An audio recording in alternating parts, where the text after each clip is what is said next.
আসসালামু আলাইকুম ভিউয়ার্স, আমি স্যুপ রান্না করছি, তাই ভাবলাম আপনাদের সাথে শেয়ার করি। যদিও ফুল রেসিপিটা আজকে দিতে পারছি না, দুঃখিত।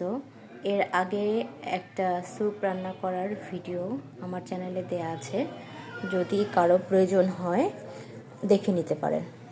তো শীতের সবজি দিয়ে আমরা প্রায় স্যুপটা রান্না করে খাই। আমার বাচ্চারা খুব পছন্দ করে এই স্যুপ রান্নাটা। তো আজকে মূলত আমার বোনের উদ্দেশ্যে রান্না করা হচ্ছে।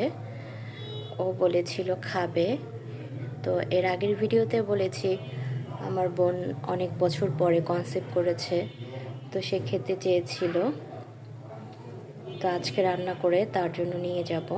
ও আবার ভাইয়ের বাসায় বেড়াতে এসেছে। বেড়াতে বলতে মানে বেবি হওয়া পর্যন্ত এখানেই থাকবে, হওয়ার পরেও বেশ কিছুদিন থাকবে।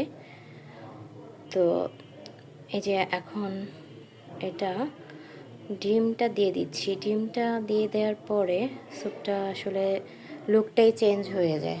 এর আগে তো কর্নফ্লাওয়ার, বিভিন্ন সস, চিকেন ইত্যাদি দিয়েছি।